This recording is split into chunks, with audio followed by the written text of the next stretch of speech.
Hello, it's Dr. Ken here with a lecture from my Roman history class on the art and architecture of the Principate. So I shall be taking us through several structures that were produced mainly during the time of Augustus, some that come a little bit after him, but it's a consequence of the Principate, and talk about these buildings first of all and their social impact. But also, the idea behind this is to think about architecture as a kind of rhetoric. This can be true in any era. When you see a building, you can ask yourself, what is the message this building is trying to convey? And especially memorial or monumental architecture or civic architecture in the ancient world as well as the modern is getting across some kind of message. So we should think about buildings not purely in terms of their architecture, but in terms of the rhetoric of the message they're trying to get across. And with that, we're going to start with one of the more interesting ones produced during Augustus's reign, and that's the Altar of Peace, or the Aura Pacis Augusti, the Altar of Augustan Peace. So this is a sacrificial altar enclosed in a screen of Parian marble, beautifully carved in high relief, with allegorical and ceremonial scenes ornamented with elegant plant motifs. And for 1,000 years, not a trace of it had actually been seen. So, and yet today in Italy, if you go to the museum where it's stored, most of it is now intact. It had been lost, bits and pieces of it had been taken by people throughout the ages and used as their parts of their villas or other works of architecture, but it's been reconstructed now for the most part. There are still a few pieces missing, but you can see in the images what it looks like today.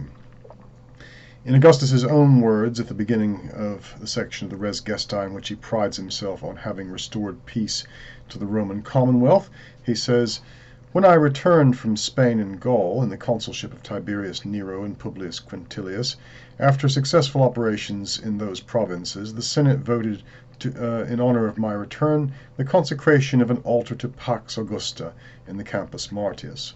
And on this altar it ordered the magistrates and priests and Vestal Virgins to make annual sacrifices." So that was in 13 BC. Augustus's 3-year stay in Gaul had been devoted to personally organizing the province. It was to be his last provincial residence. His return marked the essential completion of the great consolidation of Roman authority, his great consolidation of Roman authority throughout the empire. So the Aura Pacis is finished and consecrated in 9 BC. We even know the exact date, preserved for us in Ovid's Fasti, Book 1, to be the 30th of January. And here's from Ovid's Fasti. Fasti is a calendar, but Ovid produced a kind of lyrical calendar about the year. So this is from his Fasti about the Altar of Peace. Ovid writes, "My song has led to the Altar of Peace itself, this day the second from the month's end. Come, peace, your graceful tresses wreathed with laurel of Actium, stay gently in this world. While we lack enemies or cause for triumphs, you will be a greater glory to our leaders than war. May the soldier be armed to defend against arms, and the trumpet blare only for processions.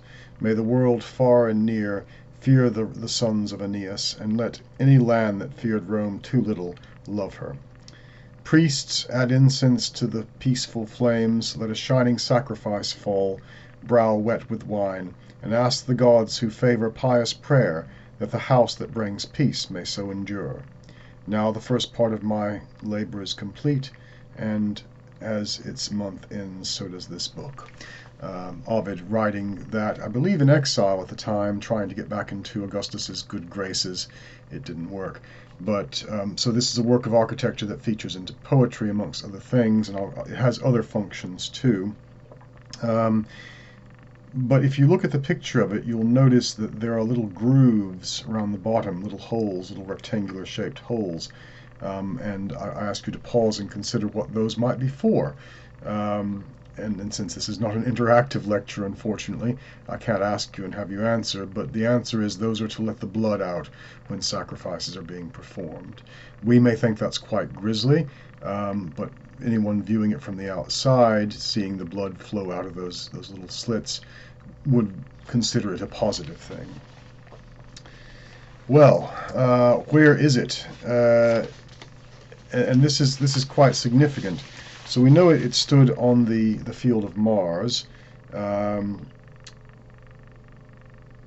the Via Flaminia, now the Corso it's called, under what is now the Palazzo Fiano, in the southwest corner of the Via della Quina, in the courtyard of which can be found a large collection of Roman inscriptions and marble reliefs related to the find. Bits and pieces of the altar were found in the 16th century, more in work done on the Palazzo in 1850. More still were in the first actual excavation of 1900. But as I say, bits and pieces of it were discovered. But I suppose an interesting feature of this structure is that it served as part of a clock, a grand clock, if you like, the Horologium Augusti, and the gnomon, the thing that cast the shadow, was an obelisk looted from Egypt, from Pharaoh Neferebra Psantik, a 6th century BC pharaoh, which Augustus looted from Heliopolis. That's what cast the shadow. And the other two parts of it, or the main parts of it on which the shadow fell, or pointed to rather, were the Mausoleum of Augustus, which we'll look at in a bit, and the Areopagus. So the idea was it was meant to fall on the altar of peace, I think on Augustus's birthday, but it didn't. Something happened. So within 30 years, it was out of sync. They must have made the calculations wrong or something. We're not sure. So by the time Pliny the Elder writes his Natural History in 77 A.D., just 87 years after its installation, something's wrong. It doesn't work.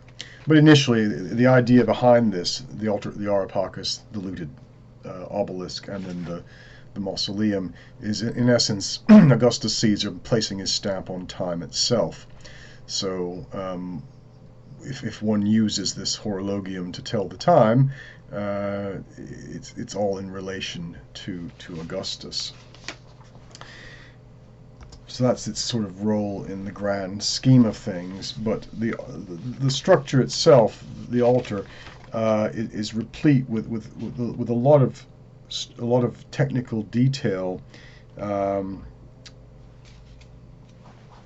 etc. on it, reflecting the imperial household. So as I say, it's a working altar, right? It has the grooves to let the blood flow out. It stood within an enclosure, elaborately and finely sculpted entirely of gleaming white marble. And what you're actually seeing in the pictures is the enclosure itself. The altar is inside, but on the enclosure we have a range of figures that signify various, well, the emperor and his family are portrayed, but also other elements of Roman religion are on there too. So, who are these figures on the Areopagus? Well, the long friezes of the Areopagus on the north and south walls, as they're called today because of the modern layout, contain figures advancing towards the west who participated in a state of thanksgiving to celebrate the peace created by Augustus. These figures fall into four categories. There are lictors. Remember, these are the protectors of the consuls. They carry the fasces, the bodyguards of magistrates. There are priests. 3 of the 4 major collegia are represented, and women and children, generally from the imperial family, and attendants as well. In addition, there are 2 or 3 non-Roman children who may be guessed, although I say this, my notes do their best to try and come to terms with these. There is some question or doubt about who these figures actually are. But the fact that there are children at all portrayed on it is, I think, interesting. because you rarely get such images on from Roman carvings. So, in terms of the mythological figures on the east and west walls, they each contain two panels, one well preserved and another one represented only in fragments. The east wall contains a badly preserved scene of a female warrior, possibly Roma, probably Roma, the divine personification of Rome herself. Of course, this altar is not to Augustus, but we know that the cult of the emperor typically entails Dea Roma along with it. So it's probably Roma. She's sitting on a pile of weapons confiscated from the enemies of Rome, forcing peace upon them by rendering them unable to make war.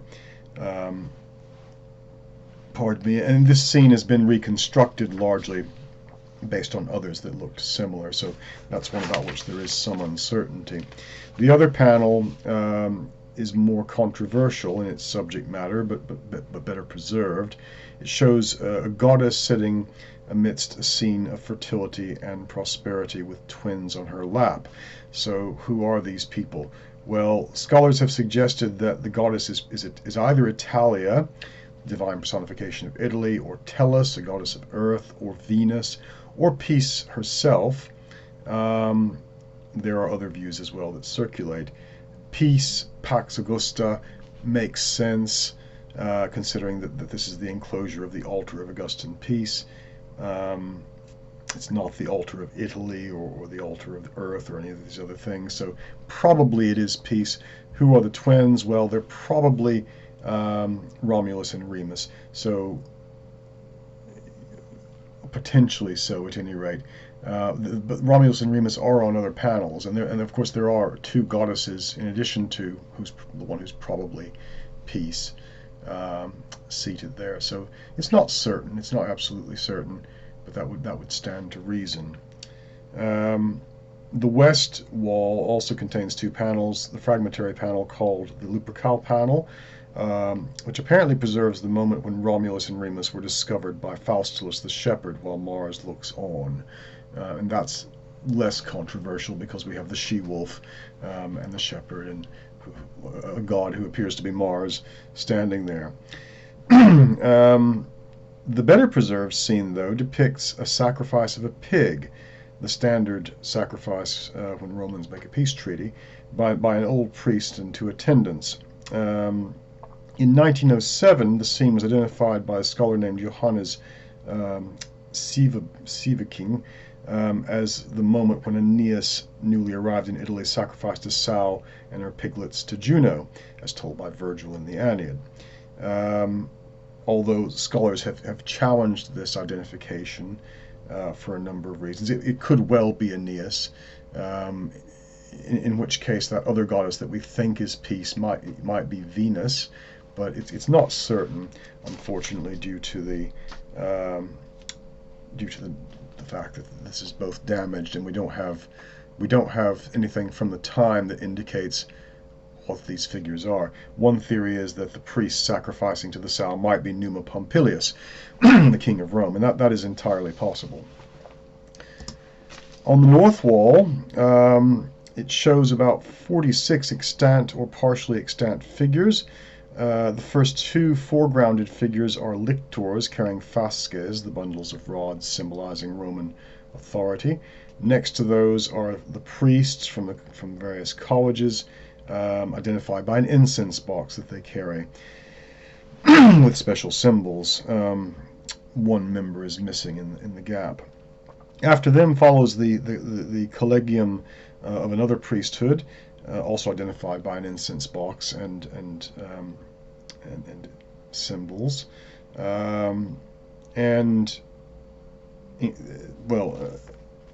So there are 15, although the names suggest the college that there are 15 members. It's the Quindecim Viris Sacros Faciendus rather, suggests 15 members of this priesthood. The exact number isn't precisely known.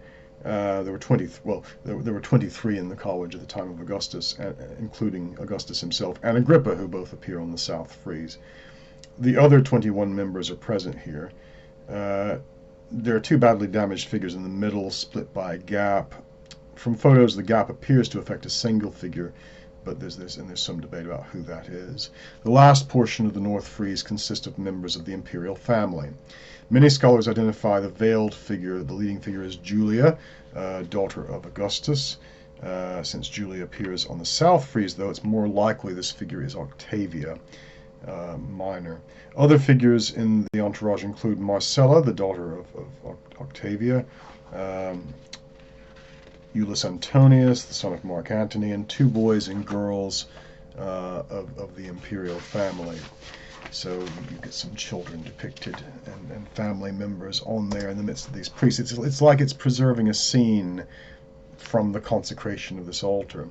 Then on the south wall, that one's a little bit better attested. It shows there's been a great deal of scholarship about it. And it's also one that has prompted a number of scholarly debates. Unlike the north wall, where most of the heads are new, that is, not authentic ancient heads, but modern reconstructions, the heads and the figures in the south wall are mostly original.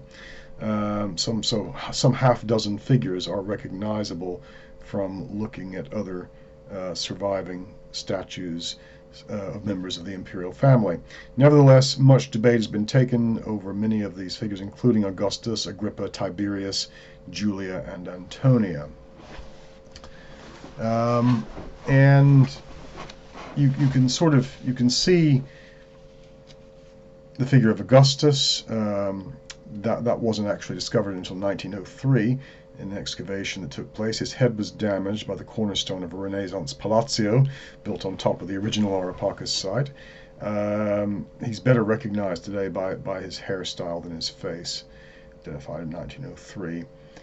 Marcus Agrippa is clearly there with his head covered up, indicating piety. Remember, he's a member of that priesthood alongside Augustus. Julia or Livia is there. There's some uncertainty as to whether it's Julia or Livia, so the daughter or the wife of Augustus. Tiberius is fairly straightforward. That figure was discovered in 1891. And then probably Antonia, Drusus, and Germanicus, the children Drusus and Germanicus, and then child Antonia. There's some uncertainty about Drusus, but you can look in the notes and see, just to get some sense of what these were like. Now, if you also pay attention to the next picture that I'm showing, you'll see that the Areopagus was in fact painted. It wasn't just white marble. The images on it are colored, and that was typical of most ancient sculpture generally, so we tend to think of it as being white, marble. It's not. It was painted, pardon me, quite vividly, in fact. So the Temple of Augustan Peace, or the altar rather of Augustan Peace, in its own little enclosure, but very ornate enclosure, depicting again members of the imperial family, alongside some mythical figures and priests. So what is it doing? Well, it's reinforcing the sacred role of Augustus, giving more authority to the emperor himself. And of course the altar is to his peace, the Pax Augusta, sometimes called the Pax Romana, but also called the Pax Augusta, the Augustan peace. And as if that divine connection wasn't sufficient, the next image we have is the Temple of the Divine Julius Caesar. So this was a temple obviously dedicated to Julius Caesar, but in reality it was an expression of the supreme power of Octavian, who would be Augustus, and of his expectation that his family, the gens Julia, the Julian family, would permanently rule Rome. So of course this is one of the first things that Augustus or Octavian gets done as he sort of comes into his position of power, even in the triumvirate, is to have this temple constructed to the divine Julius, to have the Senate declare Julius Caesar a god, and of course he plays up on this tremendously. So hopefully you're beginning to see what I mean about architecture as rhetoric, because the rhetoric that's coming across with the two things we've looked at so far is to emphasize the power of Augustus Caesar. So, where was it? Well, it was located in a forum, in the western end of a forum, of the forum rather, the new Julian, if you like, branch of it.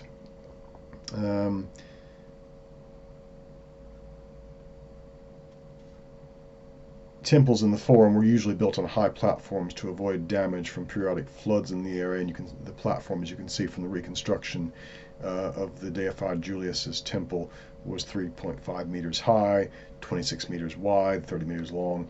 A second platform, another 2 1/3 meters high, about 17 meters square, was at the base of the temple itself. And remember that Augustus had to dredge the Tiber and widen it, the harbor, I think, to try and prevent flooding, but flooding still happened, so this is why temples are built on platforms. Inside was a colossal statue of Julius Caesar with a star or comet on its head, probably a reference to the comet that was seen around the time of his death, which was said to be his divine spirit returning to the gods. So that stood inside at the back, the cella of the single room of the temple, which could be seen from the outside between two wider spaced central pillars. So this statue of the deified Julius Caesar is present inside the temple. The original altar where Julius Caesar had been cremated is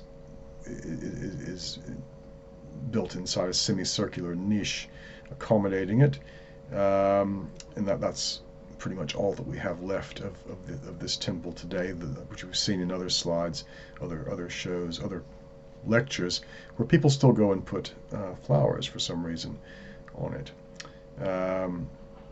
Above and around the niche was Octavian's expansion of Julius Caesar's rostrum, from which Mark Antony had eulogized Julius and swayed the mob.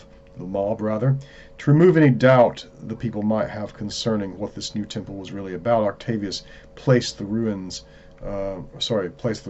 of Pompey's ships that had decorated Julius Caesar's rostrum with those Octavian and his admiral Agrippa had captured in the decisive defeat of Antony and the naval battle of Actium. A large statue of Julius Caesar, as I say, also stood in front of the temple on a separate pedestal. So this is very much a temple to the deified Julius, but also to the Julian family. And you can make out the rams in the reconstruction that were placed there, Pompey's and Mark Antony's. So in the next set of slides you can see what's left, which includes part of the wall of the rounded niche. Inside the niche is a weathered cement core of the crematory altar. And that's all that remains today. Possibly that statue is the one that stood in front of it, although I don't think we're certain about that at all. Next, we have the Parthian Arch, or Arch of Augustus. This does not survive, except in depictions on coins and other things. Well, I'll give a quote from Cassius Dio, Roman historian, from his Histories book 54, which describes the building of this. Dio writes, "Meanwhile Phraates, king of the Parthians, fearing that Augustus would lead an expedition against him because he had not yet performed any of his engagements, sent back to him the standards and all the captives, with the exception of a few who in shame had destroyed themselves or eluded detection, remaining in the country. Augustus received them as if he had conquered the Parthians in a war, for he took great pride in the achievement, declaring that he had recovered without a struggle what had formerly been lost in battle. Indeed, in honor of this success, he commanded that sacrifices be decreed, and likewise a temple to Mars the Avenger on the Capitol, in imitation of that of Jupiter Feretrius, in which to dedicate the standards, and he himself carried out both decrees. Moreover, he rode into the city on horseback and was honored with a triumphal arch. So, through a complex system of negotiation, or a process of negotiation, and a fair amount, we think, of bribery too, Augustus manages to get back those lost standards and eagles that Crassus lost at Carrhae, that Mark Antony had tried to return and failed. Augustus gets them back peacefully, but then he celebrates it as if it were a military victory with this arch, very prominently displayed within the city, reminding anyone and everyone what's going on. So it spanned the gap between the Temple of Castor and the Temple of the Divine Julius. The Forum is now taking on a much more Julian quality. The Arch of Augustus was probably dedicated in 29 BC, in the same time as the Curia and Temple of the Divine Julius, to celebrate the victory of Octavian at Actium. But it also could have been an arch in 19 BC, commemorating the previous year's return of the standards of Crassus. We're not entirely sure when it was built. This diplomatic victory is also commemorated on the cuirass that Augustus wears in the statue found at the villa of Livia at Prima Porta. So that victory, again, the return of the standards, is on Augustus's cuirass. So that's very much architecture as rhetoric. The next is, and I alluded to it a moment ago, the Temple of Mars the Avenger.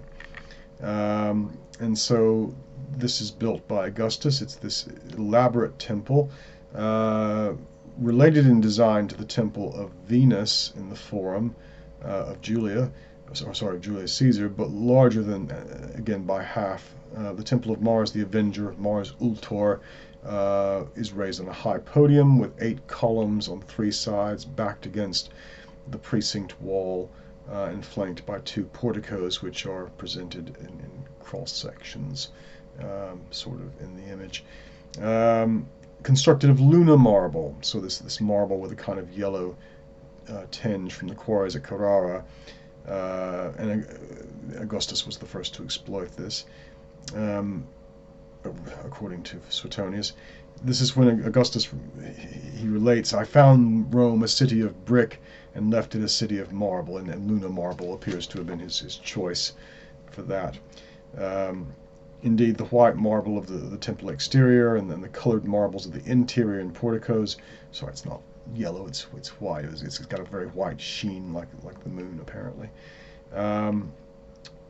So, indeed, the white marble of the temple exterior and colored marbles used in the interior, and porticos, which had not been used so extravagantly before, must have been one reason why Pliny considered the Forum to be one of the most beautiful buildings in the world. He uses exotic marbles from distant lands to decorate the interior. These were mostly spoils of war, which must, this added the color effect. So these marbles didn't even have to be painted; they were already colored, and it was quite impressive. Nothing but ruins remain today. Augustus may have added the figure of Julius Caesar to the statuary group of Venus and Mars as an expression of filial piety. So in the kind of overview of the temple, rather, you can see at the back were statues of Venus, Mars, and probably the divine Julius Caesar. Pardon me, as an expression of piety, but also to remind people, of course, who his father was. The altar relief from Carthage shows Mars flanked by Venus, and then another heroic figure who's probably Caesar. Venus and Mars, of course, are the legendary founding deities of the Roman people, but by different partners. So given the marriage legislation of Augustus, it's kind of an irony that Ovid can't resist. And in his Tristia, Book 2, he speaks of Venus and Mars being coupled together in the Temple of Mars, while her cuckolded husband Vulcan is left outside the door. and it is ironic that Venus and Mars aren't married. They're married to other people, or rather Venus is married to someone else, but she's cheating with Mars, and this is being celebrated by Augustus, even though he's reinforced the rules against adultery.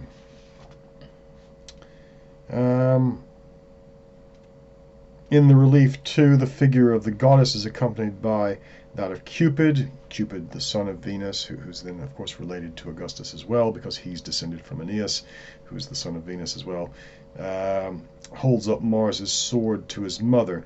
This is a gesture that can be understood to mean the disarming of Mars and peace after a just war. But the sword is in its scabbard, and the word in scabbard, the word for scabbard translates as vagina in Latin, hints at this illicit relationship. So there's something implicitly sexual about the image of Cupid handing Venus Mars's sword. So there's the Temple of Mars, the Avenger, in which the Parthian spoils, if you like, are dedicated. Again, reinforcing the Julian family. In the porticos to either side are what are called the sumiwiri, the best men, and amongst them are the kings of Alba Longa, which you may or may not recall are again related to the Julian family. Caesar reminded people that his mother was related to them during the funeral oration for his Aunt Julia.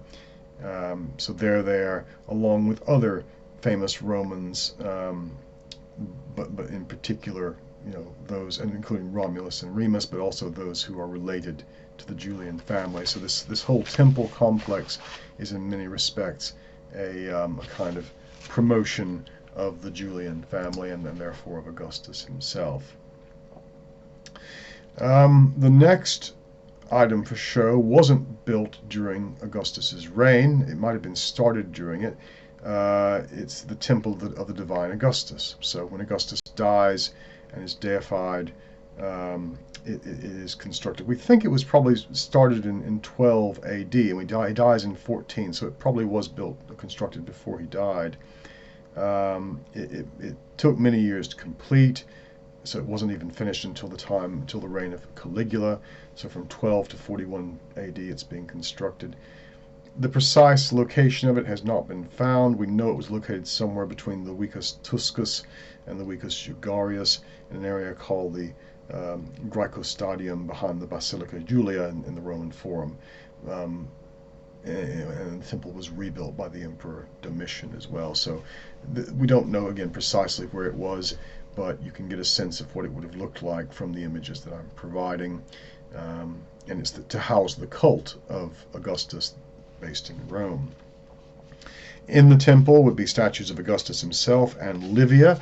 Eventually, Livia is deified by Claudius, probably of other emperors as well who were deified, and it was destroyed by fire sometime before 79 AD.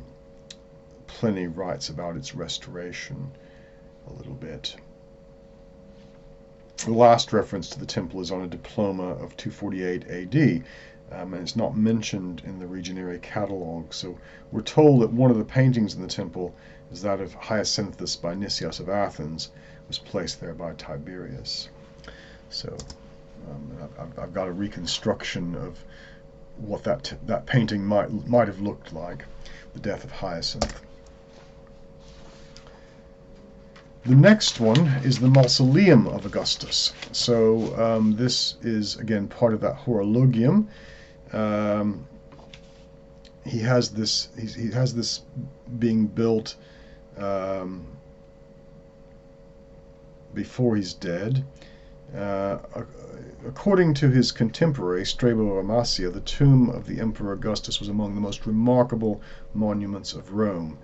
The Greek geographer Strabo describes the building as an artificial hill covered with evergreen trees. And we can infer that it was not unlike the tombs in Etruria or the tomb of Alexander the Great in Alexandria, a ruler greatly admired by Augustus.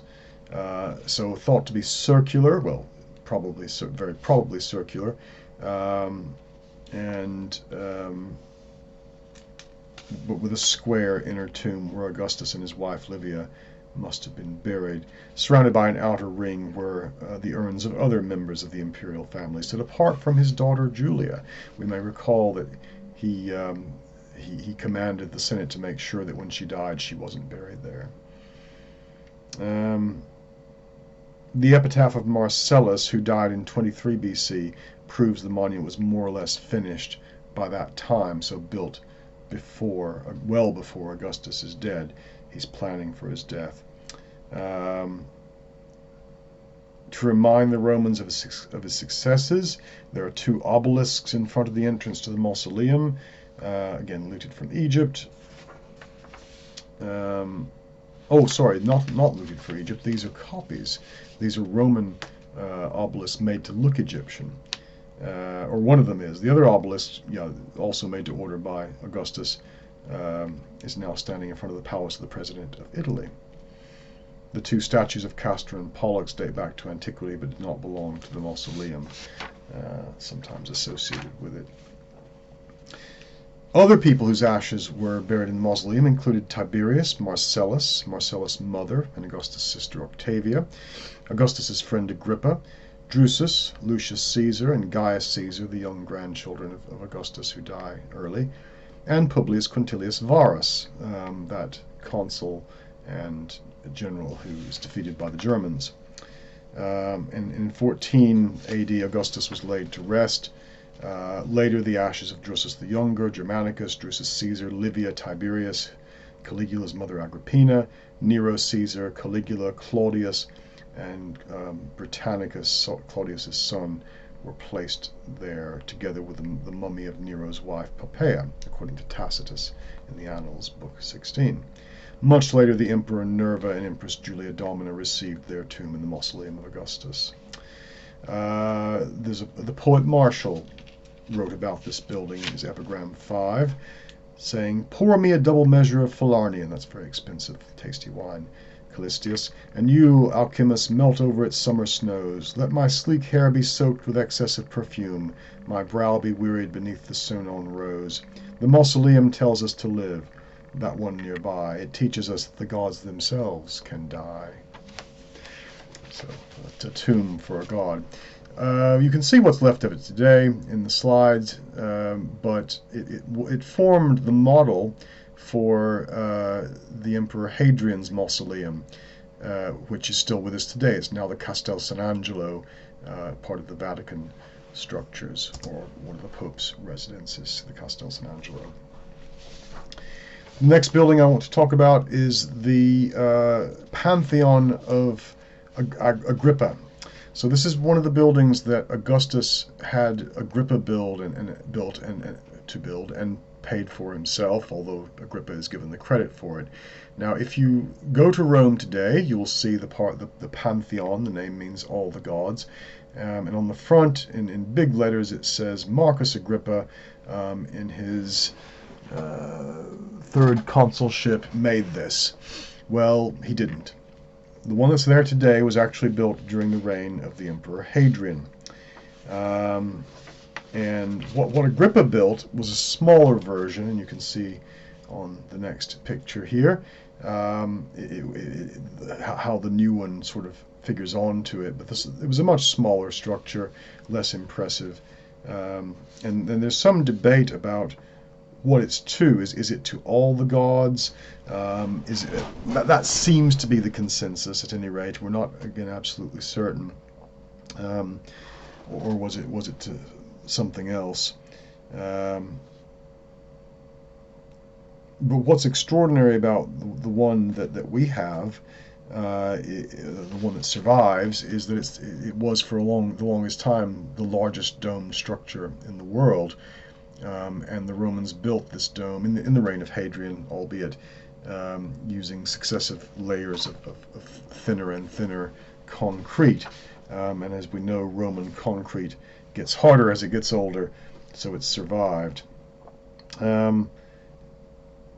We are told that the original, at any rate, and certainly the one that Hadrian would then rebuild, had pavement made from gray granite, purple porphyry, The columns were made of gray and pink granite, um, and travertine, white travertine fragments were used, and black and red marble alternated with Egyptian stones.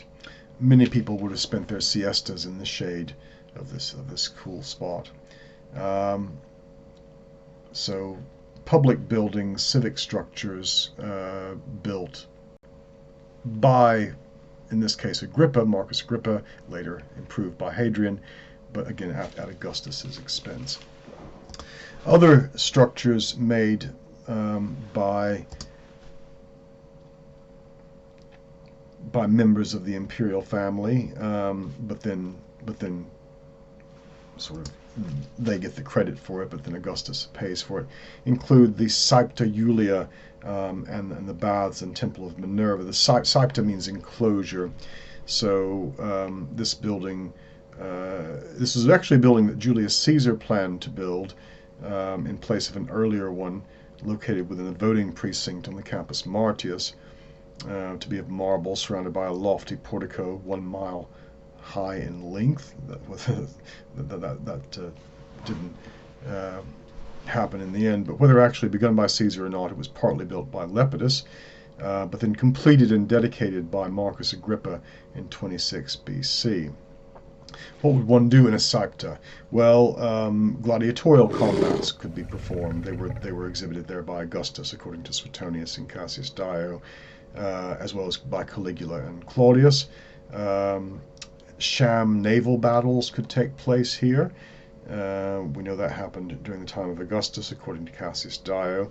Caligula did the same. Nero used the building for gymnastic exhibitions, and the Senate was convened here as well in 17 BC. The only recorded occasion, and Tiberius addressed the people from a tribunal erected in it after his return from the Illyrian campaign. It was damaged in the Great Fire of 80 AD, but must have been restored at once because it was a very popular building. It was a favorite resort at the time of Domitian for loungers. There was a bazaar there. So a multi-purpose building, the Saepta, civic structure once again, useful, and then baths are built as well. Augustus built the new Saepta primarily to take place of the old as a voting precinct. Remember, even though democracy, such as it existed, is effectively dead, Augustus is very keen to promote the sham of his Principate, and voting is important, so it's a new voting precinct.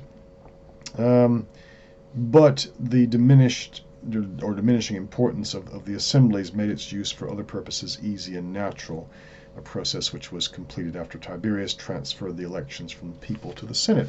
So under Tiberius, the sham is done away with altogether. It's simply a matter of the Senate will undergo. Well, Senate will vote if anyone needs to vote. I mentioned the baths of Agrippa. A bathhouse near the Pantheon is built by Agrippa, and I say built by Agrippa, much as with his Pantheon and other things in the Saepta Julia. It's paid for by Augustus, but Augustus wants to spread around the credit a little bit, at least amongst his family. So Marcus Vipsanius Agrippa, Augustus's dear friend, his commanding general, sort of like his minister of the military, who won the Battle of Actium for him. It was probably financed, these baths, from the spoils of the Dalmatian War between 35 and 34. And Agrippa, who was in the office of aedile, in charge of public works in Rome, supervised its construction. It's heavily decorated with nautical themes. It's a bathhouse, makes sense, really, but Neptune in particular, and this would seem to be a kind of way of Agrippa, honoring the god Neptune for his victory at the Battle of Actium, perhaps. Although built by Agrippa, this was the first imperial bathhouse because Augustus, of course, paid for its construction. So it measured, the baths of Agrippa measured between 90 by 120 meters, finished in 19 BC.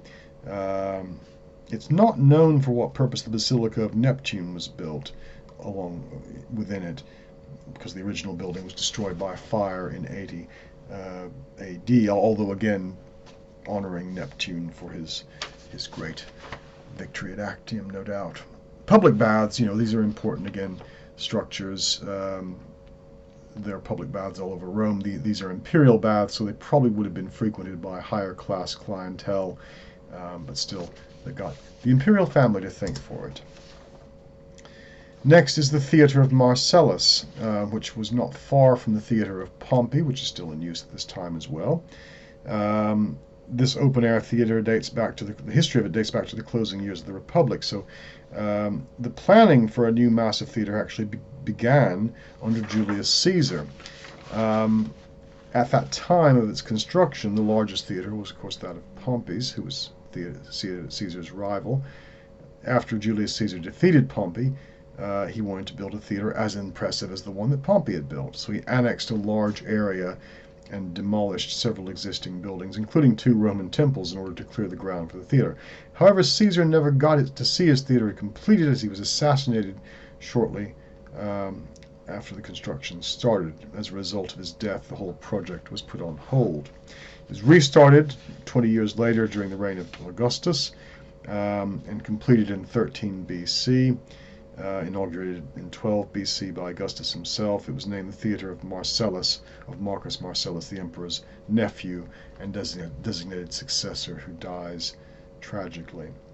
There's famous, modern paintings depict the scene where Virgil was reading out the Aeneid to the imperial family, and in the afterlife, in the underworld, the spirit of Marcellus is seen, and supposedly Octavia fainted when she heard those lines. So it was her son who had died at that point, and this theater is named after him. When it was completed, the Theater of Marcellus was the largest theater in Rome. It was an impressive 110 meters in diameter and could hold more than 10,000 spectators. It was used for more than 400 years, undergoing multiple restorations. If you look at it today, it looks like there are flats on top of it, which must be an interesting place to live. So that's more or less the end of the constructions in Rome that I'm going through today, that were undertaken either by Augustus or directly as a result of him in Rome itself. There are many more, and if you read his Res Gestae, he goes through these in some detail. But these are, I think, quite relevant ones, quite significant ones. But I want to talk briefly about some of the other structures, that are being built throughout the empire. So Augustus is worshipped as a god in his own lifetime in the provinces, not in Rome. He won't let them worship him in Rome, or probably even in Italy, but in the provinces he will. So we have a number of survivals of these temples of the divine Julius Caesar, or of the other members of the imperial family who are deified. So this next one is the Temple of the Divine Augustus and Livia in Place Charles de Gaulle in Vienna. And a lot of these survive because they're being used for other purposes, often as banks, sometimes libraries, museums, etc. And so this one is, according to the lettering on it, it's dedicated to Rome and Caesar Augustus, the son of the god. Again, Julius, implying the son of Julius Caesar. And the dedication Et Divi Augusti was added in the architecture, referring to Livia, to the divine Augustus's wife, who was deified by Claudius. So initially it was just to Augustus Caesar, but then later gets dedicated to Livia as well. And the next one is the Temple of Augustus in the city of Pula, Croatia, known in Roman times as Pola. And this was probably built during the emperor's lifetime at some point between 2 BC and his death in 14 AD. Built on a podium with a tetrastyle acrostyle porch and Corinthian column with Corinthian columns. You can see it's a slightly smaller scale version of the one in the previous picture. Richly decorated though, with a frieze that's similar, if somewhat larger, to to other temples like the Maison Carrier, which we'll see in a moment, in France. The temple's dedication at Pulla originally consisted of bronze letters attached to the portico. Only the attachment holes remain, but from these we can make out the inscription. And the inscription reads, Rome and Augustus Caesar, son of the god, father of the fatherland. So the Pater Patriae is preserved there. It's also co-dedicated to the goddess Roma, which was quite typical of these things in the provinces, so the emperor shares his temple with the goddess Roma. So it was part of a triad consisting of 3 temples. The Temple of Augusta, so Livia Augusta, stood to the left, and a temple to Diana stood to the right of it. Under Byzantine rule, this temple was converted into a church, and that's often the case with some of these as well, as to why they've survived, that they were churches or, as I say, some other structure. Next is the what's called the Maison Carrier, the temple of the divine Gaius and Lucius Caesar. So not only is Augustus deified, but his grandchildren are deified. This was built in 16 BC. And reconstructed in the following year by Marcus Agrippa, who was also the original patron of the Pantheon of Rome. Dedicated or rededicated in about between 2 and 5 AD to the 2 sons, to Agrippa's 2 sons, Gaius Caesar and Lucius Caesar, the adopted heirs of Augustus, who both died quite young. So it looks like it was going to be a temple to Augustus, but then gets dedicated to his grandchildren.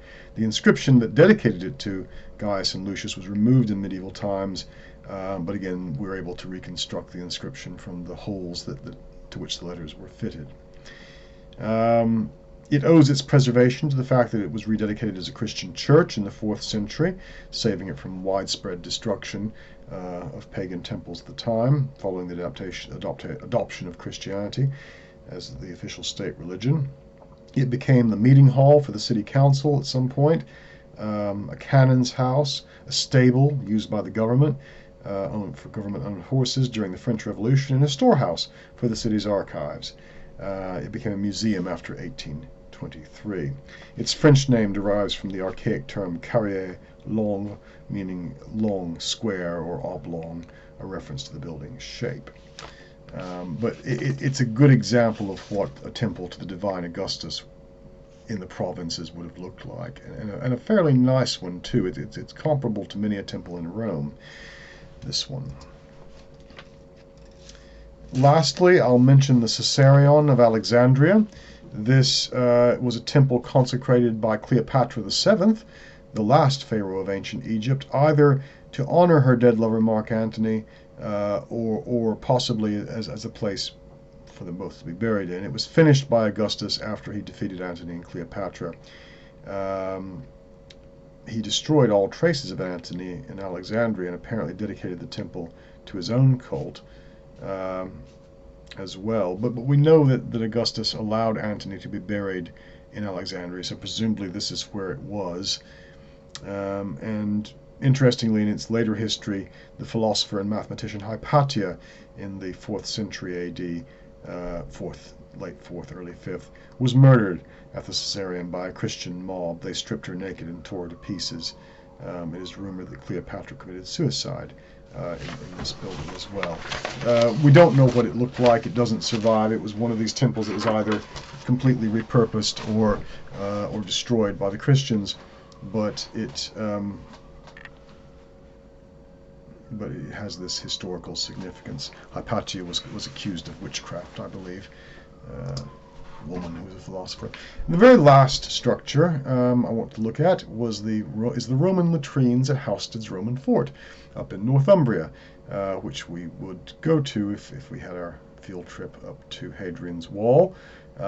This is obviously much less significant, a monumental, or much less of a monumental style of architecture, as we've been looking at, but no less important, it indicates, the level of sophistication of Roman architecture, and certainly an important feature of any Roman society, having a working toilet system. So we'll leave it there with our art and architecture of the Roman Empire, and hopefully you've enjoyed that. Thank you very much for your attention.